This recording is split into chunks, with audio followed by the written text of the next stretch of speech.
The information provided in this podcast episode is for entertainment purposes and is not medical advice.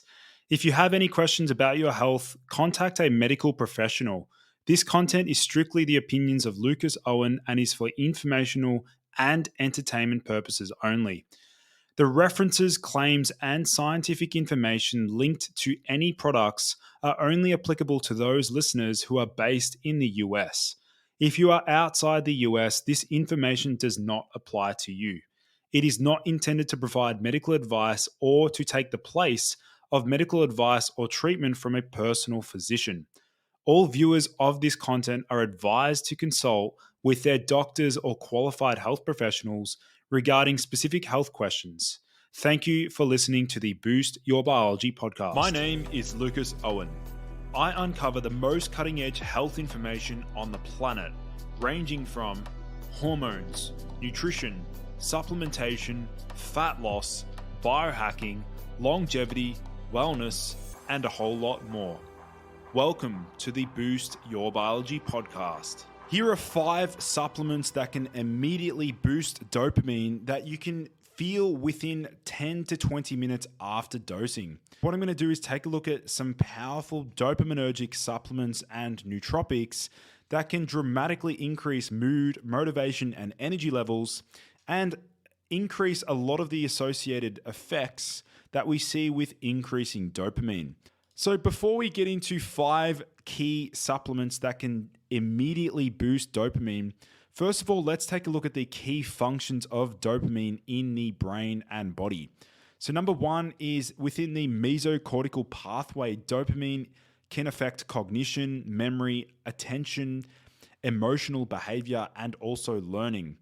Within the nigrostriatal pathway, dopamine is important for movement and sensory stimuli. And then within the mesolimbic pathway, dopamine affects the pleasure and reward pathways, affects pleasure and reward seeking behaviors, addiction, emotion, and perception. So we can see that dopamine has some very broad spectrum effects in the way that we function and feel on a daily basis. So supplement number 1 to immediately boost dopamine is L-phenylalanine. And we're looking at a dosage of around 500 milligrams to about 1,000 milligrams. Now, this is an essential amino acid. L-phenylalanine is something that you've probably already consumed as part of your diet if you've eaten any food today that is rich in protein. So, for example, if you've had chicken, fish, steak, maybe nuts or seeds, there's a very good chance you've consumed L-phenylalanine. So L-phenylalanine, being an essential amino acid, can actually get converted into dopamine via the phenylalanine hydroxylase enzyme pathway. So we can see phenylalanine goes down into tyrosine, then from tyrosine it goes down via the tyrosine hydroxylase enzyme into L-dopa, and then via dopa decarboxylase into dopamine. And then let's not forget that if you're increasing this pathway through increasing these substrates such as phenylalanine or tyrosine, that will eventually also get converted into norepinephrine and also epinephrine. So we can see that L-phenylalanine, which, by the way, I personally use L-phenylalanine under the tongue. I open up the capsule and put it under the tongue and I let it sit there and dissolve. It obviously tastes disgusting, but it is a very effective way at actually raising dopamine. And it's something that I can feel very instantly, like extremely quickly. So L-phenylalanine is also beneficial because it goes down and hits the PEA pathway. So it can also raise levels of phenethylamine. And phenethylamine is the body's own amphetamine. And so this is something that's feelable or noticeable, I guess, if you've had a very big dose of dark chocolate. That can also increase that phenethylamine pathway and increase mood, motivation, and confidence and drive. Supplement number 2 is Mucuna pruriens. Now, Mucuna pruriens, also known as velvet bean, is extremely high risk, but it is indeed a supplement that you will definitely feel within 30 minutes after dosing. So Mucuna pruriens is indeed a historic or traditionally used medicine in Ayurvedic medicine, in Indian medicine, and it has a small amount of L-DOPA present within this particular herb itself. So bear in mind that even though Mucuna pruriens will definitely increase dopamine and you will feel the effects, you will feel the heightened energy, the increased arousal, the motivation, you'll get a surge in energy. It is extremely high risk. And I say this because it contains L-DOPA. Now, this means that it should be used very sparingly. We want to be using, well, if we're using Mucuna pruriens, it's not something you want to be taking every single day, as it can actually become highly addictive and habit forming. And then after, let's say you've used Mucuna pruriens for 7 days straight, and then you decide to stop taking Mucuna, you will definitely notice withdrawals and you'll feel absolutely terrible the day that you decide not to take Mucuna. So this means that it's similar to nicotine in my opinion. It can, massively increase dopamine and mood and motivation, but if you stop taking Mucuna pruriens, you will definitely notice the withdrawal and come down. In fact, when I used Mucuna pruriens for 3 days straight and then stopped abruptly, I honestly felt really flat and I had a very low mood. It was a big come down, and I didn't enjoy that experience. So that made me avoid using Mucuna pruriens on a consistent basis. And in addition to this, Mucuna pruriens will definitely lower prolactin. And so Mucuna pruriens, being a prolactin inhibitor, can actually help with increasing testosterone, increasing arousal, and ejaculation frequency. So Mucuna pruriens is risky, but it is definitely noticeable, but it should be used very sparingly. You can see this study here was titled "The Magic Velvet Bean of Mucuna pruriens" in the Journal of Traditional and Complementary Medicine.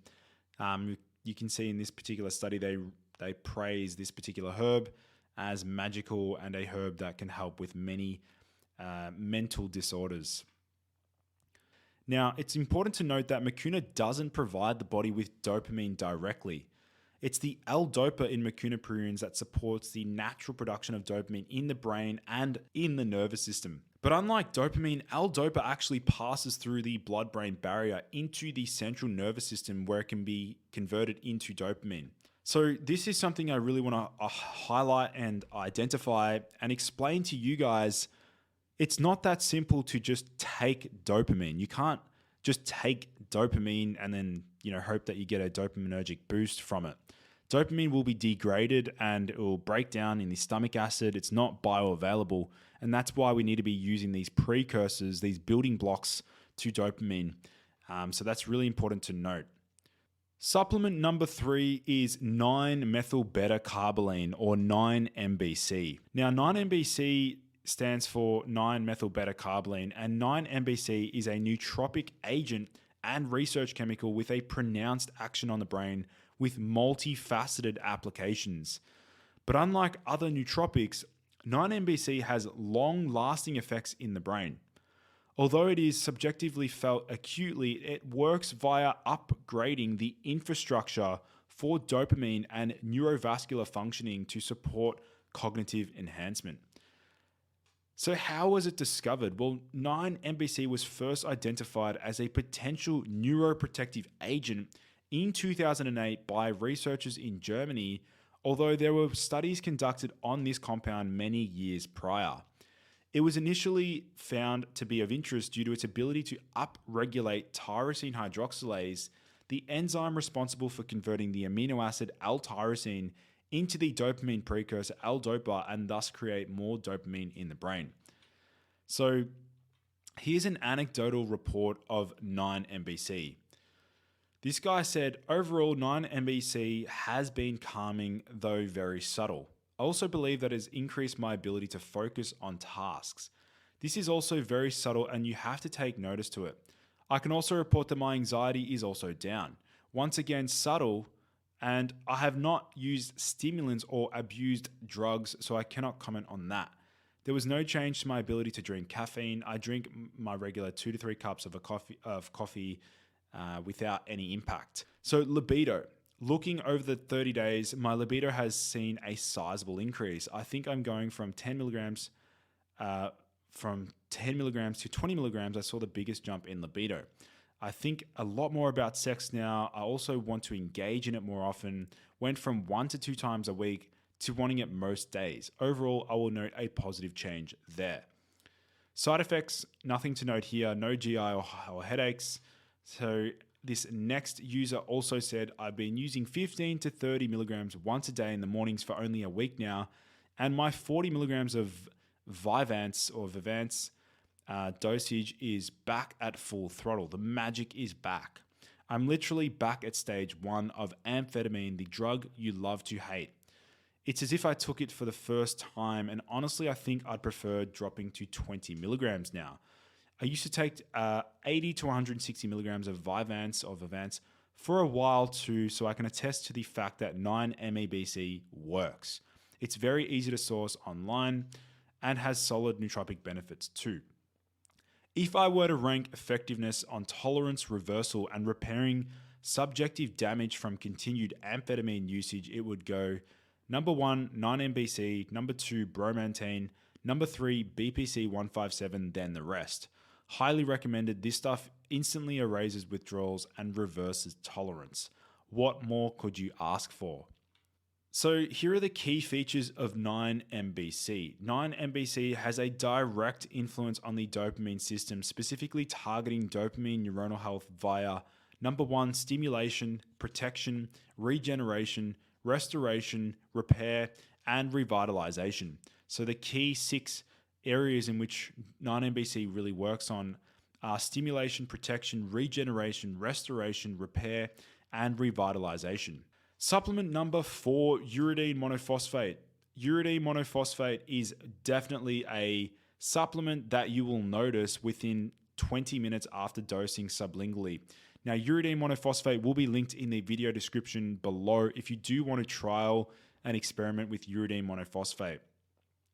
So the key study that really excites me with uridine is this particular study here. Obviously, it was a study done in rats, but this is something that a number of nootropic enthusiasts and biohackers and experimenters have noticed with uridine monophosphate. Dietary uridine 5 monophosphate supplementation increases potassium-evoked dopamine release and promotes neurite outgrowth in aged rats. So the dosages we're looking at is between 100 milligrams to 200 milligrams. So this is the rough dosage that is suggested to boost dopamine. And uridine monophosphate really helps you to get shit done. And this is something that I've personally used for a number of years to help build my business, my company, and to help me get through my exam period. I mean, I was the dux of my year level, so I achieved the highest grades in my year level for naturopathy. And so uridine monophosphate was an instrumental piece to that, success. Supplement number 5 is teacrine or theacrine. Now, the dosage we're aiming for is 200 milligrams orally. This is best used early in the morning. This doesn't really have an immediate effect, but it can have more of a longer lasting effect. And so this study here identifies that teacrine does indeed activate dopaminergic receptors. This study here was titled Locomotor Activation by Theacrine, a purine alkaloid structurally similar to caffeine, involvement of adenosine and dopamine receptors. So that pretty much wraps up today's podcast episode. If you learned something new, please do me a favor and leave a 5-star review for the podcast channel. Otherwise, guys, thank you so much for listening in. I look forward to seeing you in the next episode.